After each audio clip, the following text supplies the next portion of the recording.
Chapter 1511. Quincy had already created quite a distance between the both of them before he found out that Sadie had not caught up to him, so he went back helplessly. "I really wouldn't care if you were to get lost." Sadie lowered her eyes and retracted her gaze sadly. "It's not like I can't walk back by myself." Quincy crossed his arms. "Just what are you trying to portray yourself as?" He had long realized that Sadie did not want to go back so early. Even though she did not make it clear, he had already guessed it. Christmas and New Year's had always been a period of time dedicated to family reunions. However, she had no parents, and she had basically celebrated all these festivals with the Goldman throughout all these years. To her, the Goldman were her current family. Sadie's parents were not in Zlokova, so it was normal for her to feel homesick, especially during this period.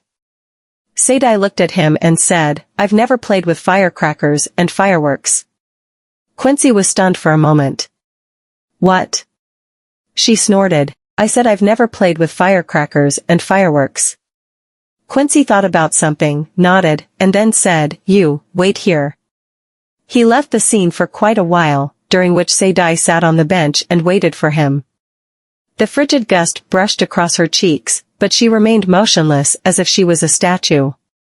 She waited until Quincy came back with a few bags of all sizes. She then leaned forward curiously. "What have you bought in such a huge quantity?" He grinned. "Didn't you say you've never played with firecrackers and fireworks? I'll give you a once-in-a-lifetime experience, which will save me from making a few more trips to the market." The two came to the beach to play with fireworks. The fireworks exploded and bloomed in the sky, the bright explosions and the dark sky reflected on the people on the ground alternately. Sadie stared at the colorful fireworks in the air. This was her first time feeling the atmosphere of a New Year's Day. Quincy turned to look at her face that had always been concealed under a layer of indifference. It turned out that her smile could look so vivid and brilliant under the beams of light.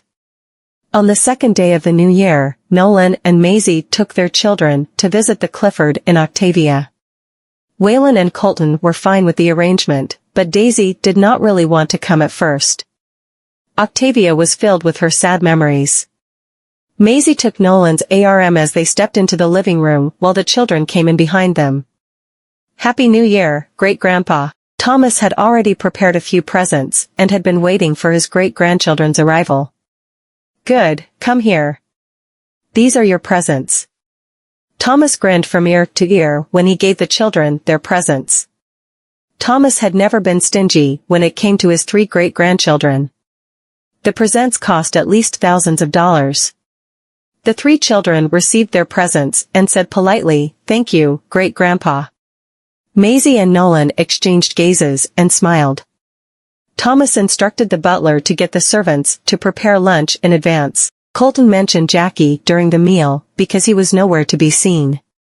Before Thomas could answer, the butler claimed that Jackie had gone out in the morning, and they did not ask where he was going because he was not the kind of person who would not come home at the end of the day. Maisie placed a stalk of celery onto Colton's plate. "You've developed a habit of being a picky eater at such a young age." In fact, she did so to divert Colton's attention. "We can't control the affair that's going on between Jackie and the daughter of the Lovegood. After all, it's a marriage between two Orthodox families. As for Miss Lovegood, rumors have it that she's a well-known play bitch. Her reputation is really bad. She has many boyfriends, cheated on her boyfriends with other men, went to nightclubs to look for men for the night, and the list of scandals goes on. However, she's so high-profile with her actions at the same time as if she never takes her relationships and reputation seriously. The Lovegood upbringing should be considered very strict in Octavia, and Mr. Lovegood has only one daughter, so he shouldn't be the type of father that would pamper and spoil her like this." Without knowing the truth behind her, Maisie would not deliberately criticize or judge Violet for the scandals. Sometimes, what you see on the surface is not necessarily the truth. I believe that one must always get in touch with someone else and find out about one's personality for themselves. Chapter 1512. At the Lovegood Mansion. Aaron slapped Violet, and Rose heard the commotion from upstairs and rushed downstairs. "Dear, what are you doing?" Violet got slapped, but she did not cry or make a huge fuss about it, as if the slap had not left an itch on her. Aaron was so angry that he scattered all the photos on the table. "You're already married to Jackie, and still fooling around with other men. Do you plan to irritate me to death?" Rose walked up to Violet's side and picked up the photos on the floor, all of which were secretly captured by the paparazzi. And they were all showing that Violet was dating another man. "Viv, what are you?" Rose lifted her head, saw Violet's slightly inflamed cheek, and swallowed the scolding that was about to escape her mouth. After all, she and her husband were not without fault now that her daughter was behaving like this. "Are you done?" Violet pulled her long hair back and gave off a smile. "You asked me to get married, and I got married. I did everything you wanted, so the least you can do is keep your hands out of my life after my marriage?" "You." Aaron raised his hand again angrily. "Father-in-law." Jackie was standing at the door. Aaron slowly retracted his arms and sat down on the couch, his expression betraying his guilt. "I'm sorry, Jackie. I failed to teach Viv well." The marriage between the Lovegood and the Clifford was a combination of two powerful families, each needing something from the other family. When Violet's scandals were uncovered, it did not only embarrass the Lovegood but also humiliated the Clifford. Jackie walked over and took a glance at Violet. "Please calm down. I'll fetch Violet back first, and we'll communicate and deal with this matter within ourselves." Aaron nodded. Jackie grabbed her arm and seemed to be leading her out of the house, but he was hauling her. When they got to the courtyard, Jackie flung her forward and let go of her. She staggered forward, stabilized herself, and turned to look at him. Even though half of her cheek was still swollen, she looked as if she took pride in what she had done. What else is left to talk about? Everything is shown in the photos. I did go on a date with Mr. Eden, behind your back. I've cheated on you with so many men. If you can still keep your cool, you might be too unmanly for my taste. After being stimulated by such words, any ordinary man would have been so furious that he'd beat his wife at this moment. And, of course, if he were to hit me, that would be the outcome I want to see the most. I'll sue him for domestic violence and ask for a divorce. As long as I can provide sufficient evidence to support my claim, the marriage will come to an end. And when that time comes, what other reason can father put forward to get me to stay in this marriage?" Jackie's expression remained calm. "It doesn't matter how many men you've cheated on me with. It's just that my grandfather likes you. If this incident affects him, you'll suffer from its consequences." It seems that her cheating on him did not matter much to him. Violet rolled her eyes, opened the car door, and got into the car. The car was parked in the Clifford Manors compound, and the butler was already waiting for them at the door. Nobody could tell if he liked Violet. Although he respected her as the daughter of the Lovegood, to him, her attitude and behavior did not seem to match her status. They were entertaining an honored guest at the moment, and he was worried she would do something impolite and inappropriate, so he had to remind her. "Mrs. Clifford, the year has just begun, so please restrain yourself." Violet ignored him and entered the manor by herself. The butler looked worriedly at Jackie, who entered the house behind Violet. Seeing that Jackie did not say anything, he gave up on hope. Maisie was sitting on the couch, chatting with the children and Thomas, and saw Violet walking in. The children were not surprised when they saw Violet, as they were familiar with her identity. Violet was so exasperated that she did not notice the guests in the living room and went upstairs directly. Jackie and the butler then entered the living room. Chapter 1513. Thomas looked at him. Did she just quarrel with Mr. Lovegood again? Although he was old, his eyesight was still at its prime that, even from a distance, he could see that her cheek was swollen. And the only person who could beat her was Aaron. Because no matter how dissatisfied his grandson was with her, his grandson would never beat her. Jackie nodded. Then just let her rest upstairs. Thomas sighed. He then ordered the servants to prepare some food and deliver it upstairs. Maisie looked at Thomas. Thomas really did not care about Violet's rumors. It was already very obvious whether the rumors were true or not. After lunch, Maisie strolled with Daisy in the yard, and Daisy held her hand. "Mom, is it really an unhappy incident to be forced to get married to someone?" Maisie paused for a bit and turned to look at her. "Why would you ask such a question all of a sudden?" She replied subconsciously, "Aren't Aunt Violet and Uncle Jackie staying together because of a forced marriage?" "Who told you that?" "Zafir." She said slowly, "Aunt Violet is Zafir's cousin." Maisie raised her hand to straighten Daisy's hair. "It varies from person to person. Some people who are forced to marry each other would accept their fate, but some just will not do the same. The marriage between rich and powerful families was always about getting married to an evenly matched family, and each family would benefit from the marriage.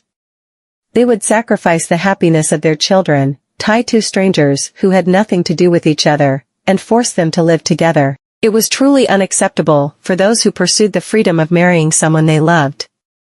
"Mom, then I won't be married to someone that I don't like in the future, will I?" She was suddenly a little scared. Maisie chuckled. "Silly girl, your father would rather you not get married than marry you to someone that you don't love." Violet had locked herself in the room since returning to the Clifford. She did not even go downstairs for dinner. She was in a better mood the next day and was about to go out. Daisy had just come back from shopping with her brothers and ran into Violet in the courtyard. "Good morning, Aunt Violet." She ran toward Daisy and hugged her. "Morning, little sweetheart." Waylon and Colton exchanged gazes. "It's only been one night, and she's turned back to that enthusiastic lady again?" Violet let go of her. "Did you just go shopping?" Daisy nodded. "Yes." Violet's eyes lit up. "Then do you want to come with me again for another round of shopping?" Daisy did not dare to reject her, so she could only agree to go with her. Violet then placed her arm around Daisy's shoulders. "I'll borrow your sister for a short while." And just like best friends, Violet took Daisy out. Waylon and Colton sighed. Women are truly born into the world to shop. Violet took Daisy to the boutiques of some high-end luxury brands, and the two of them held hands like sisters. Violet saw a pure white velvet skirt with a red cotton and linen shawl in the display window. It had lantern sleeves and a high-neck design. It looked very lively and beautiful, and it suited Daisy a lot. "Little sweetheart, do you want to try it on?" Daisy looked in the direction she pointed, and the dress that caught Violet's eyes matched her taste. Violet brought her into the store. The store manager welcomed both of them warmly. "Miss Lovegood, welcome." Basically, everyone working in all the high luxury brands boutiques in Octavia knew Violet. Who would not know that Violet had always been a frequent customer of such brands? Although she had a bad reputation, she was rich. Violet said, "Get me the dress displayed in the window." An S size would do. The store manager smiled and nodded. "Okay, give me a second." Before long, the store manager asked one of the sales representatives to bring the clothes over. Violet handed Daisy the clothes. "Darling, go in and try it on."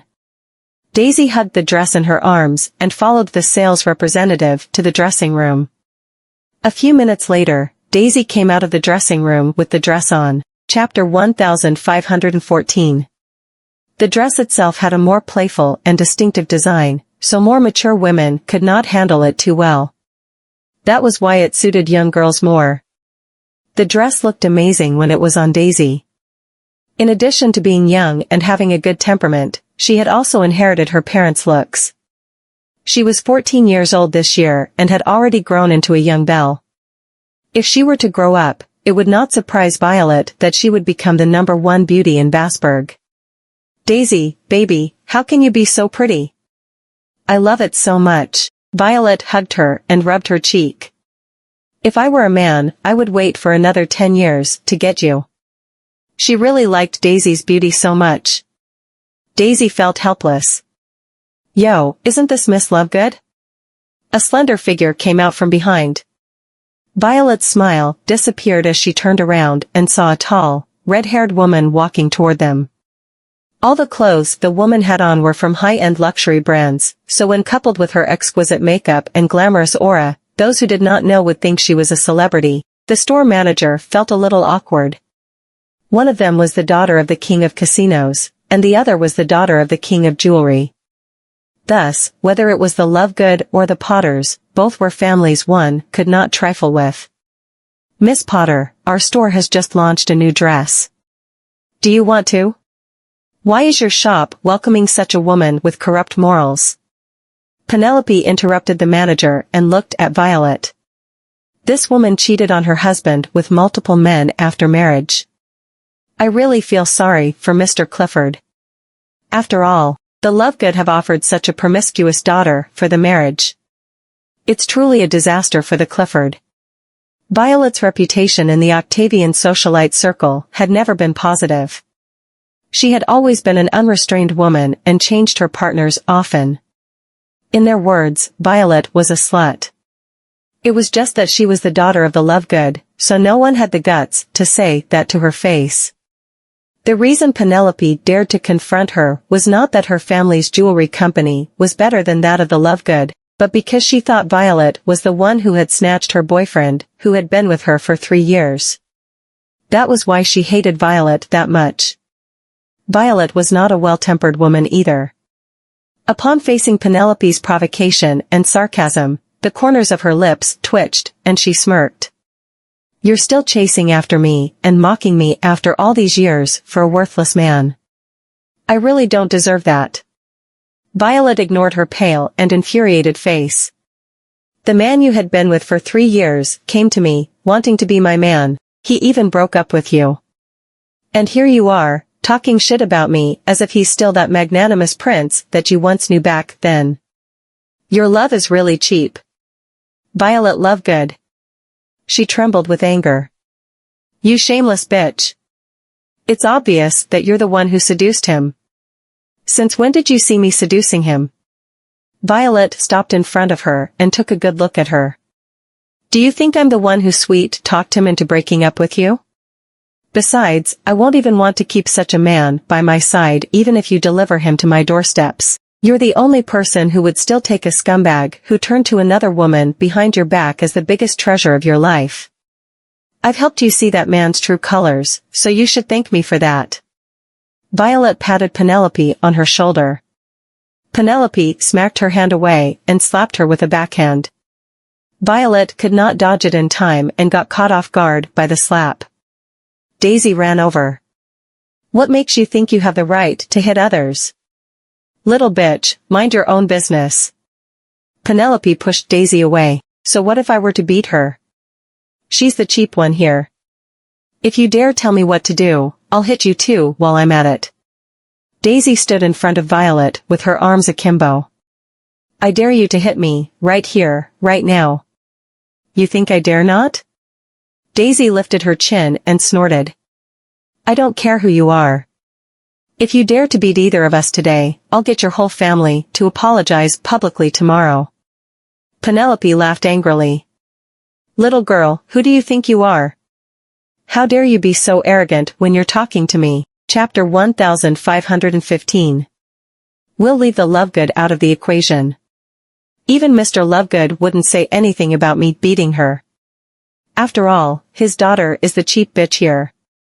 As for the Clifford, will they even care about her? The Clifford is already showing her huge mercy by not kicking her out of the family after realizing they've gotten themselves such a feisty and dissolute daughter-in-law. Violet burst into laughter and placed her hand on Daisy's shoulder. Yeah, I'm not afraid anymore now that Daisy is covering me. She stared at Penelope and raised her eyebrows. You should beat her. I would also like to see the scene where Mr. Potter beats the crap out of you tomorrow. Penelope's face turned ashen because of Violet's provocation, and she raised her hand. But the slap was intercepted before it could land on its target. Penelope turned her head, and her face turned pale when she saw Jackie. Young Master Clifford, are you choosing to side with this bitch at this moment? It's impossible for Jackie to fall for Violet. Violet is so promiscuous. Even if they've gotten married, Jackie has never publicly mentioned his wife to anyone. They still live like two separate individuals who have different lives after marriage.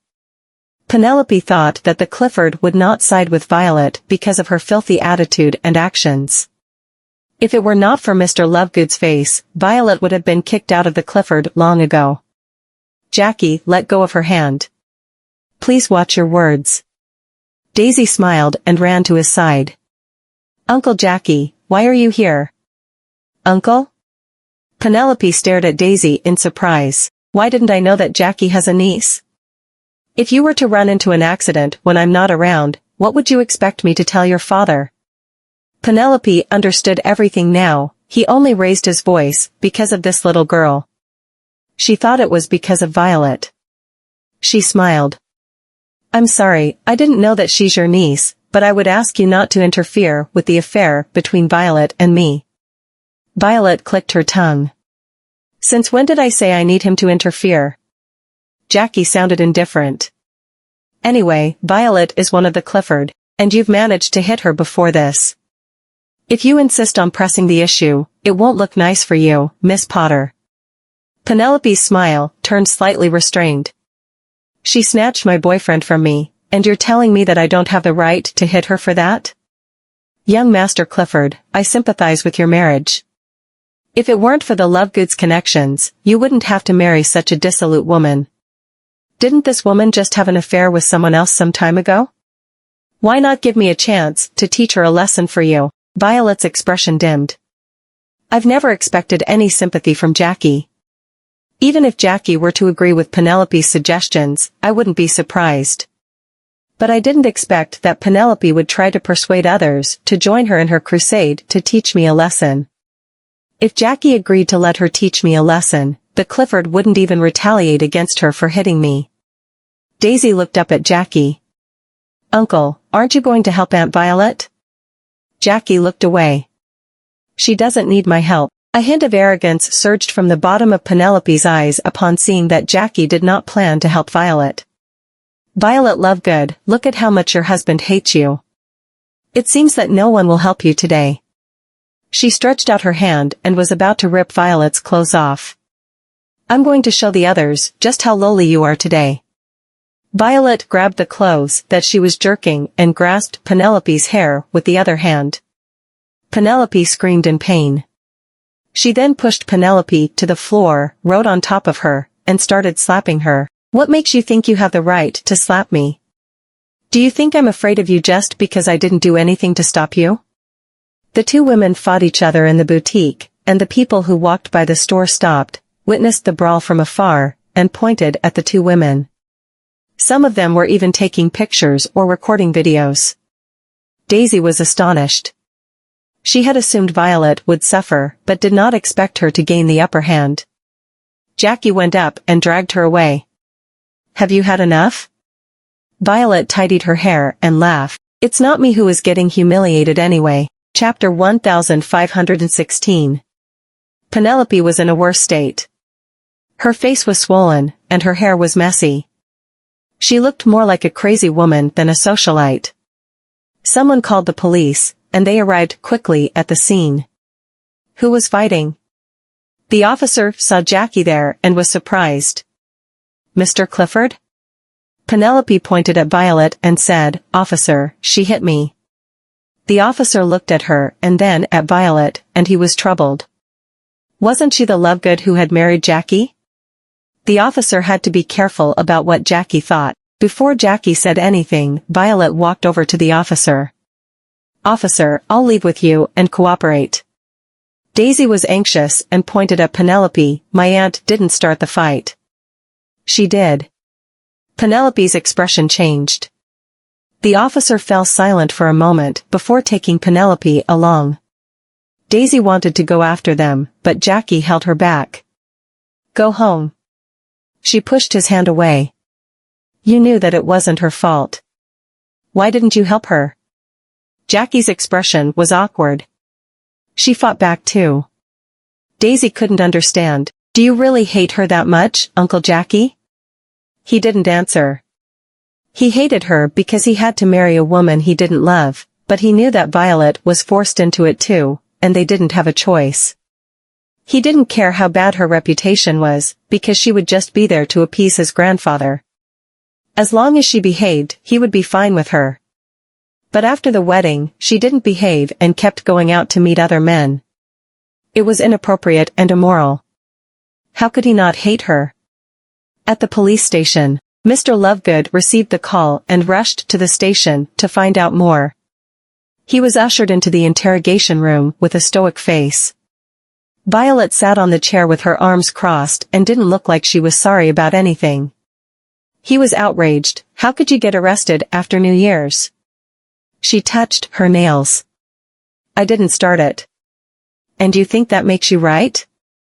Seeing how angry he was, the officer said, Please calm down, Mr. Lovegood. Please bring her home. Bring her home? He scoffed. If she likes this place, she'll stay here tonight or until she realizes her mistakes. Mr. Lovegood? A few officers were troubled when they saw Mr. Lovegood leaving. The day turned dark soon on the winter's night. Jackie walked out of the station. It was the start of the new year, and the station was fairly quiet. Only a few officers were there, and when they saw that the person walking in was someone they knew, they greeted him, Mr. Clifford, here to get your wife? He nodded but didn't speak.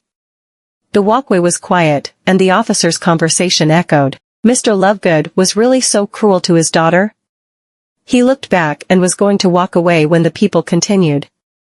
Businessmen only care about benefits. The children never get to decide on their own marriage. But if he stopped it, their relationship wouldn't be as bad. Was it because of that incident? Chapter 1517. After the older officer behind the desk drank his tea and tightened the cap. All right, you should just speak about this in private. Mr. Lovegood covered it up, so don't go prying. The two younger officers clicked their tongues and continued working. The person outside had already walked away. Violet was having some food in the cell. She had ordered some delivery from the hotel. It was a unique situation, so they allowed her to order in. How could you still have an appetite for good food in a place like this? She froze when she heard Jackie's voice, but didn't look up. What I eat is none of your business. I'm not minding your business. Jackie was calm. Grandpa asked me to come and get you. Violet looked around. Thomas treated her quite nicely and was lenient with her.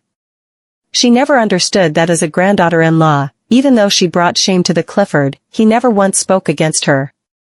It was totally dark outside. The neon lights were clouded by the fog and looked mysterious. Even the chilling wind couldn't blow the fog away. Violet walked out of the station with him. The driver opened the car door, and she sat on the passenger's seat. He looked into the rearview mirror at Jackie, who didn't say anything, then drove away. Daisy and Maisie were waiting for her in the living room. Daisy walked over when Violet entered the house. Aunt Violet, you're back. Violet pinched her cheeks. Were you worried? She said, I was quite worried. Maisie could see that Daisy was close to Violet and didn't mind because she was her aunt.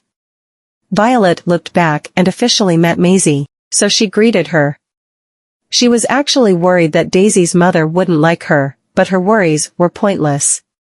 The way Maisie looked at her was different from the rest.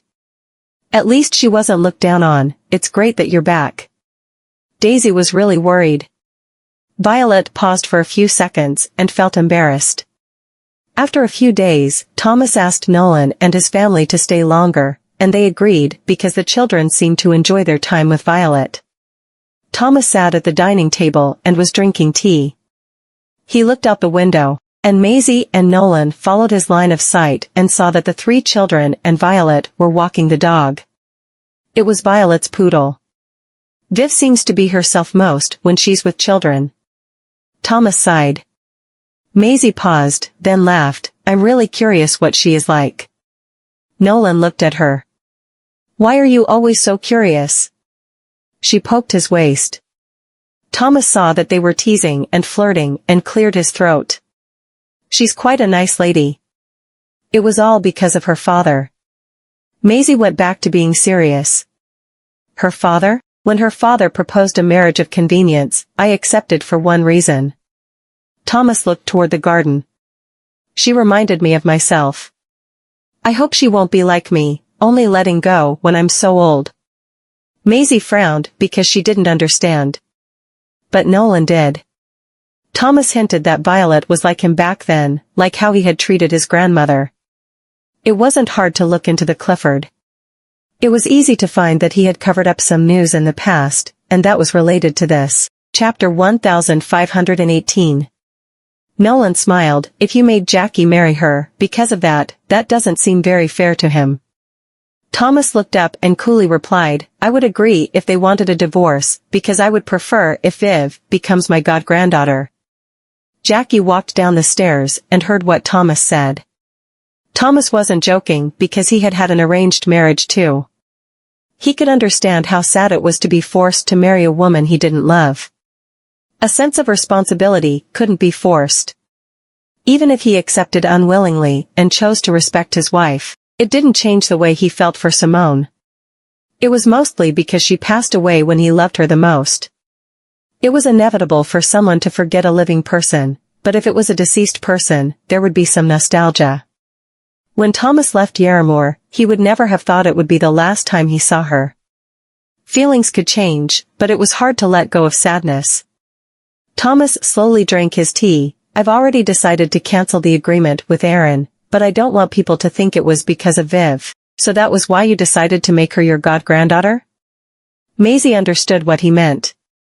Violet didn't have the best reputation and always had scandals, so if the marriage was annulled, everyone would probably think it was because she messed up and was kicked out of the family. However, if Thomas made her his god-granddaughter, it would look different. Nolan looked at Thomas and smiled. Why don't you ask Jackie about it? Thomas and Maisie finally noticed Jackie, who was standing there for God knew how long. Jackie walked over with his hand in his pocket. Canceling the marriage would be a great thing. Why would I object? Thomas scoffed. I think it's quite nice if Viv becomes your godsister. It's decided then. He slowly got up. I'm going to my room. Help yourselves. After he went upstairs, Nolan held Maisie's hand. Let's go take a walk. You haven't gotten the chance to relax since we got here. Maisie looked at him. You're in the mood for it? He smiled and hugged her. Always. The two lovebirds started flirting as if Jackie wasn't there. He couldn't stand it anymore, so he left. The grass in the garden was nicely mown, and the warm sun shone down on them. Violet was flying a kite with the 3 children, and Lady ran after them. The garden was filled with the sound of their laughter. Colton, ours is flying too low. See Waylon's, it's higher than ours already. All right. Colton fed it more string, and the kite flew higher as if it was going straight through the clouds. Jackie walked into the garden, and Daisy saw him first. Uncle Jackie. She waved. Do you want to join us? Violet said, he doesn't have time for kids. But you're not a kid. Daisy winked and smiled cheekily. You're his wife. She looked annoyed. Nonsense, I'm going to punish you. Daisy stuck out her tongue. Jackie didn't plan to join them, but he wanted to after what Violet said. It's just flying a kite. How hard can it be? Daisy nodded. Yes, not hard at all. Chapter 1519. Waylon handed Jackie the kite and walked toward Colton and Daisy. Violet turned to look at Jackie, tugging at the string, and crossed her arms. Why did you join in? I can do what I want at my home. He was right, and Violet had no retort. All right, have fun. When Daisy saw that she was leaving, she immediately yelled, if you leave now, you'll be considered the loser. They were having a kite-flying competition, and the highest flyer would be the winner. If the string broke, it would be counted as a loss. The loser would have to accept one condition by the winner, and they had set the rules before they started. Violet paused and was annoyed. Then get Waylon back here. Daisy smiled. But Uncle Jackie is on your team now. Emergency change in a teammate, it shouldn't count. It should count. Daisy continued. Only one person could give up, and Waylon already did that. You have one less teammate, and Uncle Jackie replaced him, so it should continue. Colton and Waylon were quiet because no one could argue over their sister. Violet was rendered speechless. Why did she have a feeling that the three kids had ganged up to trap her? It was indeed a trap because the string in Jackie's hand snapped. Daisy jumped up. Aunt Viv, your string broke. You lost. Violet looked at Jackie and laughed. You did that on purpose. Jackie was still calm. Did I break it? Why did you join in then? We lost, so you have to bear the consequences. You wanted to be part of the bet. You want to trap me.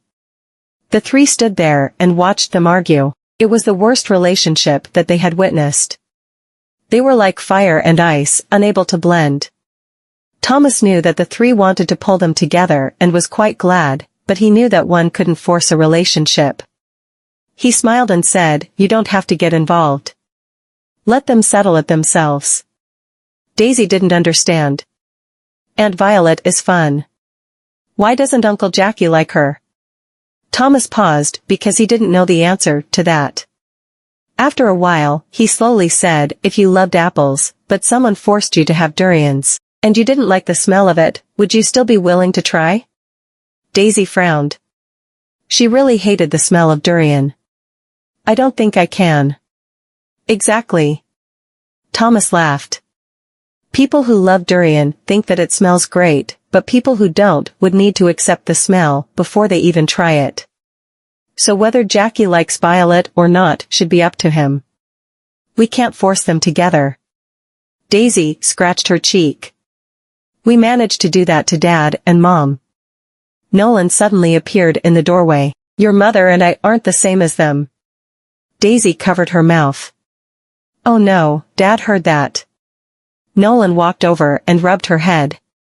Your mom and I love each other. She smiled because her father was shameless.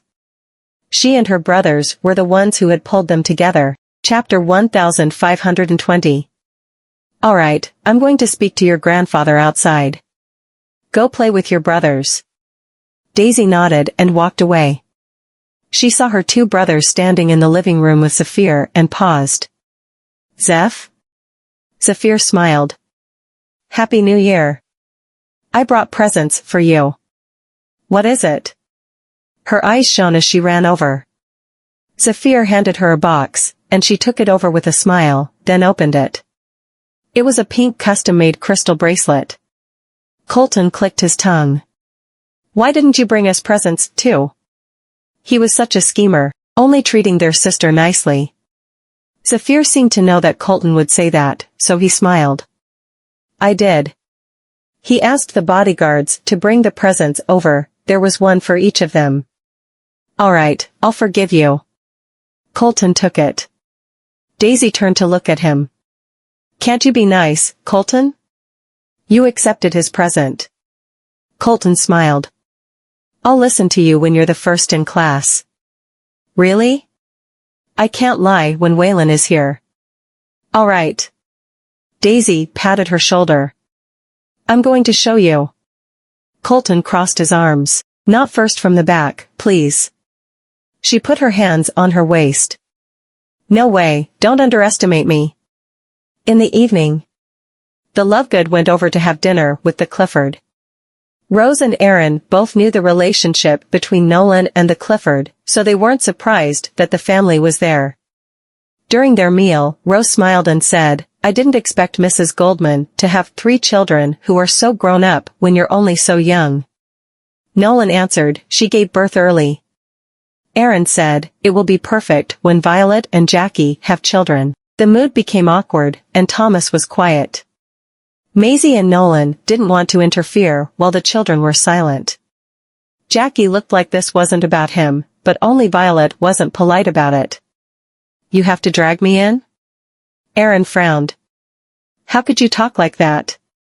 She put down her cutlery and wiped the corner of her mouth with the napkin. I'm done. Aaron put down his cutlery forcefully. Come back. She didn't stop or look back. Thomas couldn't stand it, so he said, Aaron, let it go. Thomas, you've spoiled Violet. This can't be tolerated. Thomas said, I've been thinking about something for a while already, and since everyone is here, I think I should announce it today. Maisie paused. Was it about that? Aaron was curious. What are you announcing? I want to take Viv as my god-granddaughter. Everyone from the Lovegood family was shocked. Even the children were shocked. Aaron couldn't believe him. Thomas, what? Thomas continued. Jackie and Viv don't get along, and there's no point in forcing them. I've thought about this for a long time, and I quite like Viv, so I've decided to make her my god-granddaughter. Violet looked toward Thomas and didn't expect that he would speak up for her and even say that he wanted her as a god-granddaughter. Thomas, this is nonsense. Aaron didn't look too happy. His daughter was already married to Jackie, but Thomas suddenly wanted to make her his god-granddaughter.